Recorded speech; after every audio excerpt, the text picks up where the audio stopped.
Bonjour tout le monde, bienvenue dans la rubrique SOS Sauvons l'avenir de la jeunesse congolaise. Comme nous le savons tous, nous avons eu à commencer cette rubrique avec le phénomène Oudjana. Mais cette rubrique ne concerne pas que le phénomène Oudjana, ça concerne tout ce qui a trait à la jeunesse, tout ce qui contribue aux dépravations des mœurs, tout ce qui contribue à la faillite de la jeunesse.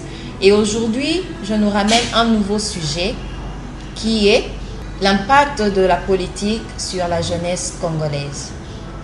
Aujourd'hui, je suis avec notre invité, M. Igo Komba, qui est un entrepreneur et qui va, avec nous, développer ce sujet du point positif et du point de vue négatif. Bonjour, M. Igo. Bonjour, Madame Doria. Avant de continuer, j'aimerais que vous puissiez vous présenter quand même. D'accord, je me nomme Igo Komba, je suis entrepreneur. Je suis congolais de nationalité, je suis marié, je suis père de 3 garçons et je vis en RDC depuis que je suis né. C'est donc qu'à un certain moment, je devais fréquenter l'extérieur pour mes études. C'est depuis 2011 que je suis de retour et je suis à la tête d'une structure nommée Face Business Group qui opère dans la facilitation d'affaires. Voilà. Monsieur Igo, ce qui m'a poussé à vous inviter aujourd'hui pour discuter sur ces sujets, c'est par rapport à notre discussion de la dernière fois lorsque nous nous étions rencontrés, lorsque nous étions en train de parler de la politique de la RDC. Mais du point de vue politique, non, du point de vue positif, qu'est-ce que vous pourriez nous dire par rapport à l'impact qu'a la politique sur la jeunesse congolaise de nos jours?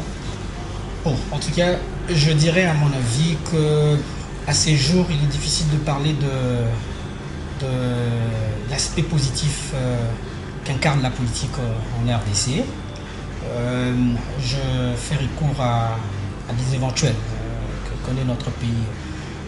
La jeunesse a un regard beaucoup plus dévié, une compréhension beaucoup plus erronée même de la politique en général. Et donc, à mon avis, le problème que nous avons au Congo, c'est que nous pensons avoir des problèmes politiques, or qu'en réalité, nous avons beaucoup plus de problèmes sociologiques. La politique s'exerce par des hommes et des femmes qui sortent de la même communauté. Et si cette communauté-là est malade, c'est-à-dire cette société-là est malade, les gens qui vont diriger seront aussi. Donc, il est important de travailler sur des questions des valeurs, sur des questions qui vont dans le sens de devoir que de droit. Lorsqu'on parle du social, excusez-moi d'aborder ce point avant d'atterrir sur les questions politiques, c'est que chez nous, quand on parle de social, on fait très à manger et aux différentes difficultés que nous connaissons. Ça veut dire entre le bien-être. Ce qui ne signifie que de droit, à mon avis. Mais par contre, le social, c'est aussi le devoir. Savoir vivre dans la société est un élément important. Promouvoir les valeurs dans la société en fait partie aussi. Je crois que quand on parle de la société, on parle de l'ensemble de familles qui forment cette société. Et chaque famille incarne certaines valeurs. Ce qui n'est plus le cas aujourd'hui. Raison pour laquelle quand on parle de la politique, je trouve difficile de parler de l'impact positif de la politique, d'autant plus que la société est malade. Les personnes qui sont censées exercer évidemment cette politique sortent d'une société qui vit dans l'absentéisme récurrent de valeurs morales. Un proverbe chinois dit: si vous connaissez les valeurs morales le matin, vous pouvez mourir le soir. Donc j'estime avec force que la politique sans valeur n'existe pas. Mais je pense que du point de vue positif, ça sera un peu de l'ironie. Je pense que du point de vue positif, la politique est en train d'amener plus de jeunes à s'intéresser à la politique de nos jours. Nous avons eu à le voir avec les élections qui va bientôt arriver. Il y a presque 15 000 candidats pour 500 postes de députés au Parlement. Je suis d'accord avec vous. Madame, donc ce qui a fait qu'aujourd'hui, il y a beaucoup de jeunes qui commencent à s'intéresser à la politique. Nous rencontrons des enfants dans la rue de 12 ans qui parlent de la politique aujourd'hui. Je pense que la politique a aussi quand même de l'impact positif. Je reviens sur ce que j'étais en train de dire tout à l'heure, c'est que lorsqu'il y a l'absentéisme requérant des valeurs morales, la politique s'exerce sur base de valeurs. Aujourd'hui, lorsqu'on parle de la corruption, par exemple, on dit la RDC est parmi les pays où il y a un taux élevé de corruption. En effet. La corruption, par définition, c'est l'achat de l'éthique. C'est-à-dire, on hypothèque ses valeurs pour le besoin de la cause. Ce qui n'est pas une valeur, c'est une anti-valeur. Donc, il est difficile, à mon avis, que quelqu'un puisse parler de la politique sans avoir ces valeurs-là qui sont censées être incarnées dans la politique. Je crois que nous vivons des scènes que nous connaissons tous les jours dans notre pays. Je crois récemment j'étais en entretien avec un groupe de jeunes qui disait nous allons encore voter. C'était une manière de dire que nous avons voté des gens qui n'ont pas pu nous représenter des vies en fait. Pas simplement parce qu'ils ne voulaient pas, mais il y a aussi quelque part un problème de compréhension. Je crois que l'autre fois, notre entretien, j'avais parlé de ces points importants, que l'Afrique en général souffre d'un problème lié à la compréhension de comment doit s'exercer les choses. L'économie aujourd'hui, par exemple, je crois que quand on parle de manger, de s'habiller, de tout autre besoin qui sont des droits légitimes de chaque Congolais, nous parlons de l'économie, qui en réalité devait être le grand sujet des débats politiques. Ce qui n'est pas le cas aujourd'hui. On parle de couleurs politiques, qui n'a absolument rien à voir avec ce qui allume ou qui soutient les bonnes initiatives de la jeunesse. Rappelez-vous que nous avons un devoir face à des générations futures. L'histoire en parlera. Et que chaque être humain est obligé, à la limite du fait que la vie elle est courte, d'utiliser ce moment de vie en fait, en préservant l'essentiel, en définissant la priorité. Et c'est un grand problème que nous avons actuellement à cause de la politique. Les jeunes ne savent plus définir cela. Justement, la jeunesse est une période d'apprentissage, madame. C'est aussi une période qui nécessite des mesures d'encadrement. Je vous ai parlé tout à l'heure que notre société a besoin plus de sociologues pour effectivement jouer ce rôle d'intégration. Nous ne sommes pas socialement bien intégrés. Raison pour laquelle, en plein 21e siècle, nous vivons dans un pays où les gens parlent de couleurs politiques au lieu de l'essentiel, qui est c'est-à-dire un programme, une vision. Les gens parlent de tribus au lieu de parler de la méritocratie, par exemple, qui va au-delà de repères ou des distinctions de race ou d'ethnie.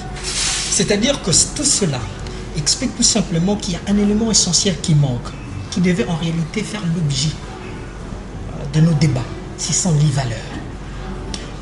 Le Singapour, il y a 35 ans passé, est un pays du tiers-monde, le cas de notre pays. La Malaisie voulait acheter le Singapour, puisqu'un Singapourien à l'époque ne représentait absolument rien. Le premier ministre nommé à cette époque-là, M.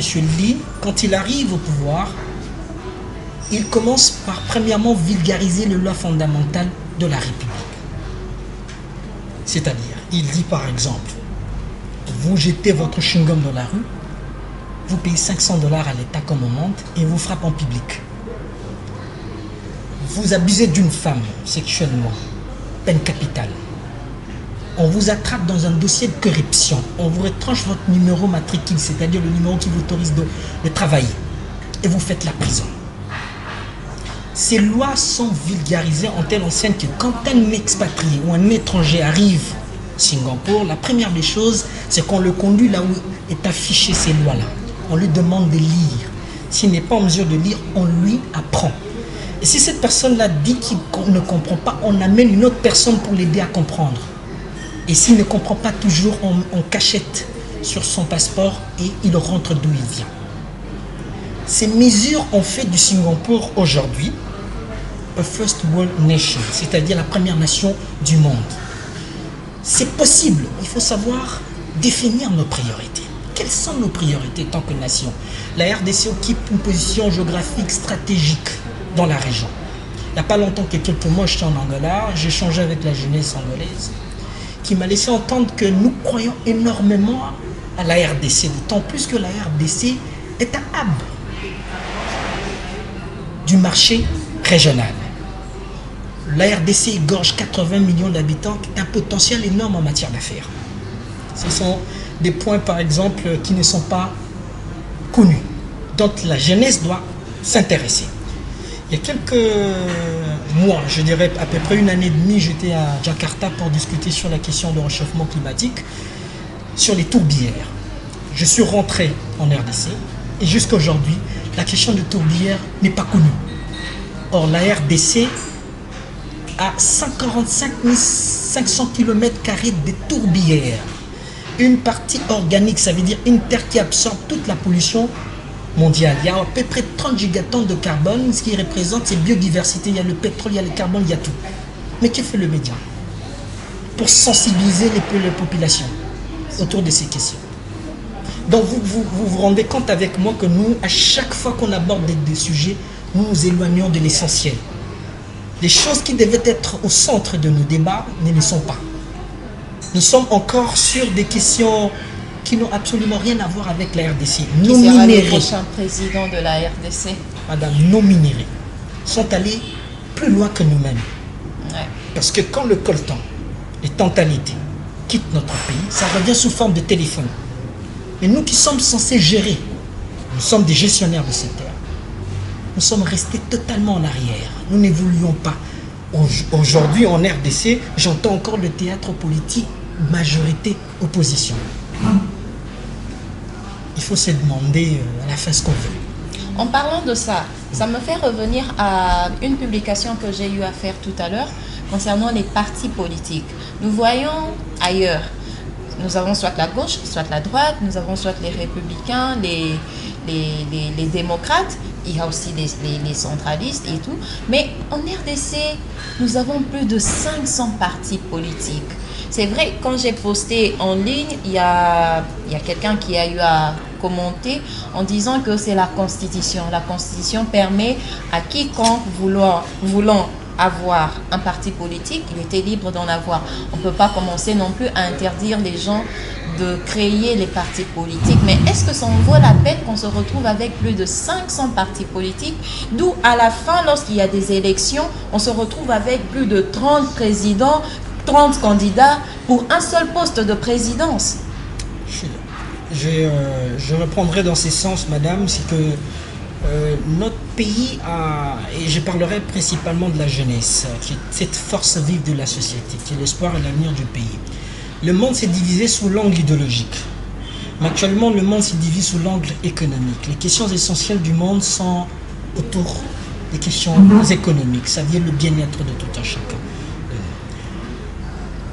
La situation de la RDC, c'est une situation de déficit au niveau du leadership.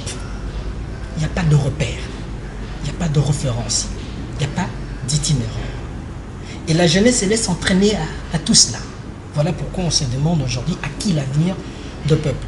Je crois qu'à la limite, comme je disais au début, que si nous avons réellement des sociologues, nous avons réellement des leaders, ceux-là qui se préservent jusqu'à ces niveaux, qui arrivent quand même à surmonter ces événements, de se mettre en action, de travailler. Moi, je me rappelle une phrase qu'a dit Gandhi en Inde sur son leadership. On lui a posé la question pour savoir s'il avait quoi comme message exactement. Gandhi dit « Ma vie est mon message. Si vous voulez savoir ce que j'ai à vous dire, regardez ce que je fais. » Ça veut dire qu'à la limite, nous devons avoir des leaders qui vont au-delà des discours, qui sont capables d'influencer des vies en fait. Il y a une différence entre la dictature et le leadership. La dictature a comme outil la manipulation. Le leadership a comme outil l'inspiration. Un vrai leader ne cherche jamais de disciples. Ce sont des disciples qui cherchent le vrai leader. Cette jeunesse souffre de gens qui peuvent les inspirer ou même leur soutenir dans leurs différentes initiatives. J'en exemple, nous sommes dans l'entrepreneuriat en RDC, mais quelles sont ces plateformes-là qui soutiennent l'entrepreneuriat? Des vies en fait. Et même si ces plateformes existent, à quel niveau sont-elles connues? Ce sont des questions que je me pose au quotidien. Revenons sur l'influence de la mass média. Nous avons autant de chaînes de télévision. Que diffusent ces programmes-là?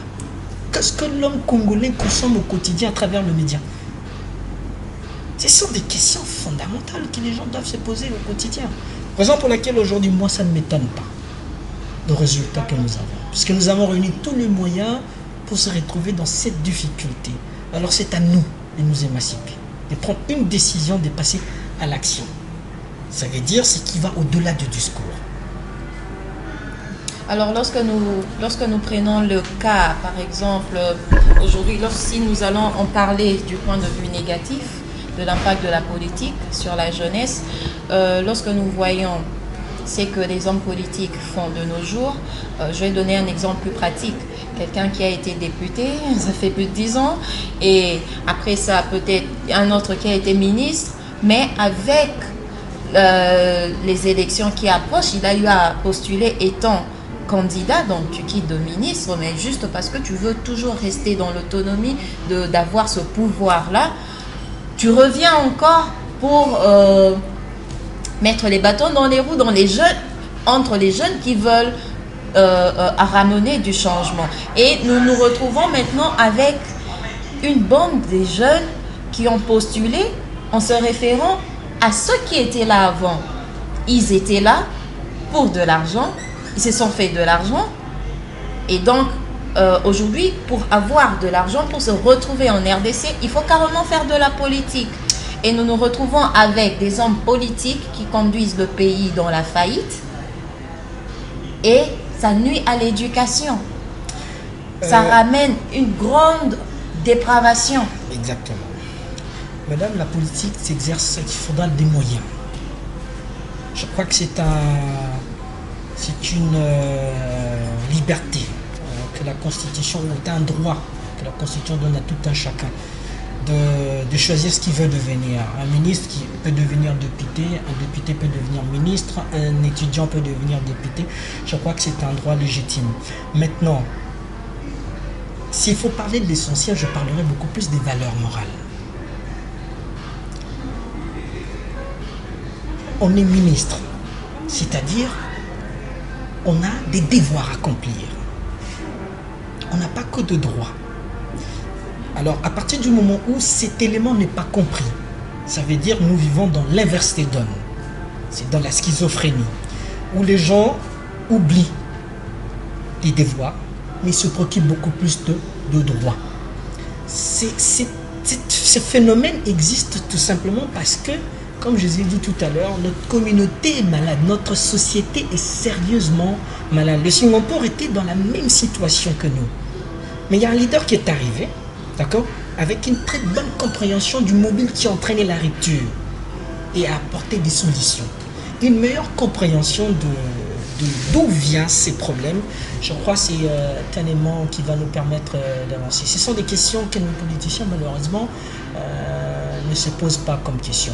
Parce que dire que je connais et que je ne fais pas, c'est absurde. Moi, je dis que vous ne connaissez pas. Parce que quand on connaît, on fait. Et quand on ne fait pas, c'est-à-dire on ne connaît pas. Quand on connaît l'important de ce qu'on connaît, on met en valeur, on met en pratique. La connaissance, ce n'est pas pour des raisons cosmétiques qu'on a. C'est pour passer à l'action, pour impacter les générations futures. Le comble, c'est que, comme je vous dis, quand il y a l'absentéisme requérant des valeurs morales, on ne songe même pas aux générations futures. Nous sommes cette génération, mais nous passons. La question fondamentale, c'est de savoir l'avenir. Qui dira l'avenir? Qui dira nos enfants? Est-ce que nous allons léguer ce pays à nos enfants dans cette situation? Sinon, commençons à changer notre manière de nous comporter. Améliorons notre manière d'agir. Je crois que c'est le seul indicateur qui va déterminer si nous avons compris ou non, si nous sommes conscients ou non. Mais quand je vois par exemple les gens qui persistent dans leur ère, qui est connu même bien avant, dont les enfants en parlent même dans la rue, ça veut dire que c'est un autre phénomène. C'est quelque chose qui doit être résolu à travers les lois fondamentales de la République. Les lois doivent être appliquées sur toutes les personnes, sans distinction de race, d'ethnie ou de tribu.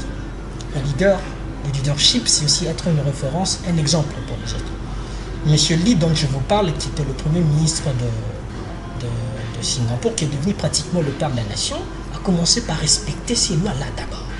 Les gens qui sont censés observer les lois doivent commencer par respecter les lois. Les lois en elles-mêmes ne peuvent pas exister si elles ne s'observent pas. Nous avons des textes dans ce pays. Que font ces textes-là? Que dit le média au quotidien? Le régulateur, par exemple, du programme que les Congolais doivent consommer. Vous savez que c'est un devoir de l'État de censurer, d'évaluer, d'aménager éventuellement les informations qui vont dans le sens de faire grandir la nation de manière positive sur des questions économiques. Je vous ai dit tout à l'heure que le monde se divise actuellement sur l'angle économique. La Chine est à la tête du club le plus émergent au monde. Ils l'ont démontré parce que ces gens ont compris l'essentiel. Et pourtant, il y a 30 ans, la Chine n'était pas celle qu'elle est aujourd'hui. I raise my case. Donc alors, s'il faut aller loin, je crois que à la limite, moi je propose que nous puissions revoir notre manière d'opérer. Le système est erroné, le système est corrompu, le système est très mauvais. Je ne parle pas du système politique, je parle du système social de notre société. Il y a une maladie qui a déjà rangé pratiquement jusqu'à paralyser le système mental. Ce qui se passe tout le jour. Je vous ai dit, le ministre aussi, c'est un individu, un Congolais, qui vit dans la société congolaise, qui vit dans cette situation erronée, cette compréhension erronée. Ce dernier ne donnera que ce qu'il a. Peu importe le potentiel que peut posséder une graine, si elle ne rencontre pas une bonne terre, elle va se détruire à l'état de sémence. Je crois que l'environnement nous conditionne nous tous. Il y a un travail qui doit être fait dans notre environnement, au niveau de notre famille principalement. Est-ce que les valeurs existent encore? Est-ce que les valeurs sont encore discutées? Qui enseigne qui? Et vous savez, on peut se retrouver dans des familles, dans une famille où il y a de la bonne valeur, où on élève bien les enfants. Mais une fois dans la rue, on se retrouve face à tout ça. C'est tout à fait normal que l'enfant choisisse son chemin.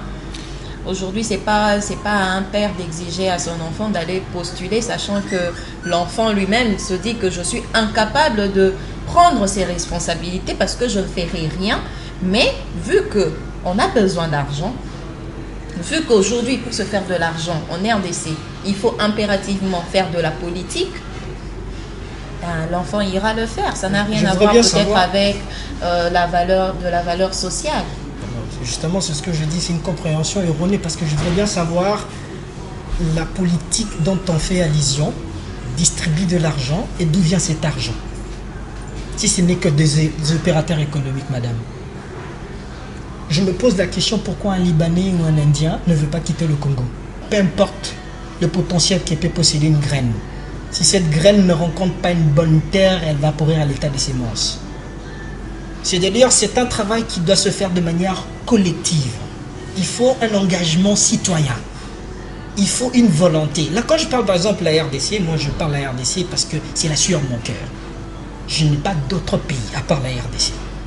C'est tout ce que je reçus de Dieu et des ancêtres. Je crois que j'ai un devoir. On n'a pas que de droits. Lorsque j'ai visité l'Angola, j'ai compris en fait dans le langage de la jeunesse angolaise qu'il y avait beaucoup de devoirs que la RDC ignorait. Nous avons une position, nous sommes entourés de 9 pays. Quel est notre rôle? Quel est le rôle que la jeunesse, par exemple, de la RDC doit jouer, ok, au regard de tout ce qui se passe? 9 pays limites. Nous avons tout ce que les autres ont besoin. Et nous ne faisons rien de tout ce que nous avons. Ça veut dire vous poussez les autres d'une manière ou d'une autre à venir des griffes de force, à le prendre. Un coup de nom dans la rue vous arrache ce que vous avez. Pourquoi? C'est parce qu'il pense que vous avez ce que nous n'avons pas. Et il ne comprend pas comment vous arrivez à l'avoir. Ça veut dire qu'il lui manque cette formule-là. Et englouti par le désespoir, ce dernier se sert de tout ce qu'il a comme option, ce qui lui reste comme option. C'est-à-dire vous ravir de degré de force. C'est-à-dire si vous n'êtes pas d'accord, il vous coupe la main. C'est le même phénomène que nous vivons en RDC. Il y a une prise de conscience. Ça veut dire les forts doivent relever le faible. Et l'influence de la masse média, je reviens là-dessus, la télévision, la radio, les images qui sont publiées au niveau de nos panneaux publicitaires doivent être régulées des vies en fait. Nous devons savoir les questions de l'heure pour notre pays. Dans la vie, je peux vous assurer, on n'est pas toujours expérimenté sur tout le plan. D'accord? Mais dans des situations de grand danger, d'accord? On ne peut pas se payer le luxe du laxisme, par exemple, qui n'élève jamais une nation. Nous devons prendre conscience, nous qui connaissons, par exemple, là vous m'invitez dans votre émission, madame, je vous encourage, je profite même de vous faire les éloges, je crois qu'il faudra continuer dans ce sens-là. Cette jeunesse a besoin de s'exprimer, cette jeunesse a besoin d'une orientation. Les États-Unis vivent ce qu'ils vivent tout simplement parce qu'il y a eu de pères qui ont donné de repères. La Constitution américaine a été conçue par des pères. Et à chaque fois qu'ils avancent, ils regardent l'histoire. L'histoire est très importante. Je disais dernièrement à quelqu'un, nous avons plus besoin d'histoire que d'argent. C'est-à-dire, un jour, nous partirons. Et surtout des discours. Hein? Exactement. Nous avons un devoir. Un jour, vous et moi, nous ne serons plus là. Et nous ne serons plus là pour défendre ce que les autres diront de nous. Je n'aurais pas cité le nom de certaines personnes qui sont déjà parties, qui sont incapables de revenir pour dire le contraire. Parce que la vérité est entre la main de la jeunesse. Sortir la tête de l'histoire, c'est la chose la plus horrible qu'il faut éviter dans la vie. Raison pour laquelle moi je rêve d'un Congo où le travail ne sera plus méprisé. Parce que le vrai salaire aurait été restauré. Je rêve d'un Congo où les valeurs ne seront plus ignorées, c'est-à-dire le mérite. Je rêve d'un Congo où celui qui réussit ne sera plus la cible. Et la personne qui a de l'ambition ne sera plus le suspect. Mais aujourd'hui, lorsque vous le dites à un jeune, il vous dira que c'est bien beau de rêver d'un Congo meilleur, mais avec ce qu'il y a aujourd'hui, pour se retrouver, il faut être dans les camps des personnes qui ne font rien pour que ce Congo change. Bon, moi, je vous dirais par exemple à mon niveau, je suis entrepreneur. Okay. J'ai créé ma propre structure en 2007 en Afrique du Sud. J'ai commencé en tant qu'étudiant dans ces domaines-là, de l'informatique. Et j'ai servi quelques entreprises. Et c'est dans la vision que tout est né. Où on doit parler de les valeurs qui vont dans le sens de promouvoir la vision. Par exemple, je n'aimerais pas aborder certains sujets qui font partie, par exemple, de mon livre qui sera publié bientôt. Je paragraphe, il y a 7 niveaux d'argent. Parce que je vous dis, ce qui conduit les gens dans ces genres d'activités, impérativement en politique, c'est parce qu'on croit que c'est là qu'on puise l'argent. Aussi facile. Mais madame, c'est quoi l'argent? L'argent est différent du planche de billets des banques. L'argent est une valeur. Raison pour laquelle tout le système monétaire échappe. L'Afrique en général, il y a quelques pays qui se démarquent aujourd'hui, et particulièrement la RDC. L'argent est une valeur. Je vous donne 1000 $. Vous êtes quand même responsable, vous avez des enfants. Je donne 1000 $ à un Kuluna. C'est le même montant, oui ou non? Mais arrivé entre vos mains, est-ce que cet argent-là aura toujours la même valeur? C'est parce qu'entre le main d'un Kuluna, cet argent aura l'impression d'être 20 $ ou peut-être 10 $. Parce qu'à chaque fois que vous avez une somme, sachez-le très bien, madame, cette somme dépend impérativement de valeurs morales que vous avez. C'est vous qui orientez de l'argent. Et donc, les planches des billets des banques n'a jamais été l'argent, raison pour laquelle, vous voyez, les gens veulent s'accrocher impérativement à ces planches des billets des banques. L'argent est une valeur que vous mettez au service des autres. Quand vous allez prester dans une entreprise, n'est-ce pas, vous êtes rémunéré, pas parce que vous êtes belle, mais parce qu'il y a un problème que vous arrivez à résoudre dans l'entreprise, raison pour laquelle on vous paye. C'est une récompense d'un travail accompli. Or, aujourd'hui, quand on observe la jeunesse vient avoir l'argent sans avoir travaillé. De l'argent facile. Les gens vous font des éloges parce qu'ils le font pour les besoins de la cause. Il y a la flatterie, il y a toutes ces choses qui... ça veut dire, il y a le laxisme qui atteint le paroxysme, il n'y a personne pour réguler. Et donc nous sommes dans une situation où on se pose la question, qui enseigne qui? Nous sommes quand même un pays, il y a des normes qui font un pays. Ça veut dire nous avons des régulateurs de médias, nous avons des régulateurs de faits sociaux. Ça veut dire les sociologues doivent assister le gouvernement à réguler le nombre de bars, par exemple, dans la situation. Le nombre d'églises, excusez-moi de le dire. Cette situation ne peut jamais déclencher le développement dévié en fait. Parce que la plus grande infrastructure, c'est l'homme. Je vous cite, j'étais en Afrique du Sud, dans un coin à Johannesburg appelé Hillbrow. Quand moi je suis arrivé, c'est un coin qui était dans une situation de délabrement total. Les immeubles qui sointaient, c'était vraiment pas possible. Je rencontre un ancien de l'Afrique du Sud, il me dit, vous savez, cet endroit, c'était l'endroit le plus riche, le plus beau, le plus riche du Johannesburg. Je pose la question, mais que s'est-il passé? Il dit, après l'abolition de l'apartheid, le Sud-Africain noir n'était pas préparé pour habiter dans ce genre d'appartement. Ça veut dire, vous êtes dans un appartement de 2 personnes, on retrouve 10 à l'intérieur. Sans se rendre compte qu'il y a l'amortissement, par exemple, des installations hygiéniques et ainsi de suite, il n'y a pas de cotisation. Et tout ça, ça veut dire qu'il y a un problème lié à la compréhension. On ne connaît pas comment ça se passe. Le gouvernement de la Zambie a vendu une mine de cuivre à une firme, je ne sais pas le nom, à un certain nombre de millions de dollars. Cette firme entre et commence à exploiter la mine. En moins de 3 mois, cette firme réalise 3 fois le montant qu'il devait payer à l'État zambien. La firme n'avait pas versé la totalité. La firme avait payé 60% et 40% devaient être payés au fil et à mesure. Cette firme, après avoir réalisé en moins de 3 mois le triple, ça veut dire du montant qu'ils devaient payer à l'État, ils reviennent, ils disent à l'État, nous allons anticiper le paiement, d'accord? Et par conséquent, nous allons devoir revoir votre revenu, votre petit pourcentage là, à la baisse. Que s'est-il passé? Ça veut dire que la mine a été sous-évaluée. Pourquoi elle a été sous-évaluée? Parce qu'on ne comprend pas.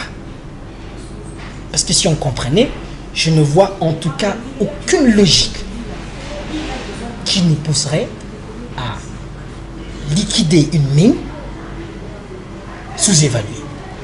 Vous comprenez avec moi que ce qui se passe dans notre société, c'est l'absentéisme requérant des valeurs morales. Ce sont les valeurs morales qui conduisent les hommes à l'essentiel. Et c'est l'essentiel qui fait émerger un pays. Parce que c'est l'essentiel qui vous fait sortir totalement du régionalisme et du tribalisme, qui vous fait sortir de toute couleur, toute tendance politique, et qui vous amène à parler un même langage en tant que citoyen de la nation ou du pays. Alors, Monsieur Hugo, nous tendons vers la fin. Vous avez un dernier message que vous pourriez donner à la jeunesse qui nous suit? Oui, je dirais que les temps est arrivé. Nous devons fournir l'effort de nous mettre au travail, passer à l'action. Les discours, moi naturellement, je ne me penche pas trop sur les discours. J'aime beaucoup plus des actions. Référez-vous même à cette phrase de Gandhi. Ma vie est mon message. Je demanderai à tout Congolais qui encore incarne les valeurs dans la société de transmettre ces valeurs de vie en fait dans leur lieu de travail, leur lieu où ils habitent, ou même dans leur communauté, afin que nous puissions perpétuer ces valeurs-là pour les générations futures.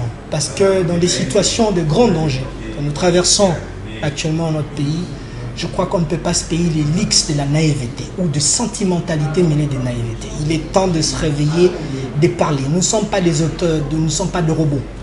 Nous sommes des êtres humains et nous représentons Dieu sur terre. Ça veut dire que nous avons été créés à l'image de Dieu, incarnant les valeurs de Dieu. Je crois que cela va justifier quand même notre raison d'existence sur terre. Alors voilà, nous sommes à la fin de notre présentation. Nous remercions M. Hugo d'avoir accepté de répondre à notre invitation. Et aussi, nous tenons à préciser, comme M. Hugo a eu à le dire tout à l'heure, tout est basé sur la compréhension. Si nous arrivons à comprendre que notre pays est la seule richesse que nous avons, que nous ne pouvons pas laisser à des tierces personnes de s'en accaparer, alors nous allons apporter ce changement. Le changement, ce n'est pas que dans la politique. Ce n'est pas que faire de la politique, nous pourrons prôner du changement. Ce que nous faisons aujourd'hui, c'est du changement. Parler de bouche à l'oreille, c'est du changement. Alors, toutes les personnes qui sont encore conscientes et comprennent la richesse de la RDC, l'impact qu'a la jeunesse par rapport à la politique, au lieu de parler de l'impact de la politique sur la jeunesse, nous voyons l'impact de la jeunesse sur la politique, car aujourd'hui, comme on le dit, le langage de nos ancêtres disait que donc la jeunesse, nous n'avons pas à nous référer à ce que nos parents ont eu à faire, car nos parents ont eu à échouer. Nos parents ont eu à détruire la RDC. Et si nous, jeunes, aujourd'hui, nous continuons à marcher sur les pas, les traces de nos parents, nous allons encore bien anéantir ce pays, qui est un pays riche.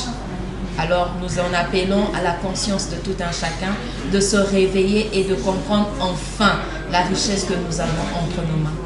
Merci. Vous avez un mot à ajouter? Voilà, la question, je dirais que la question c'est vous le Congolais. Quel avenir pour votre pays? Quelle direction doit prendre notre pays? Nous sommes dans un monde dangereux, on peut facilement attraper les microbes. Mais lorsque nous avons des valeurs, nous sommes capables de surmonter ces événements. Et que la vie sans épreuve n'existe pas. Pour nous, ce sont des épreuves et nous estimons que nous sommes nés pour pouvoir y arriver. À surmonter ces épreuves pour nous et pour des générations futures.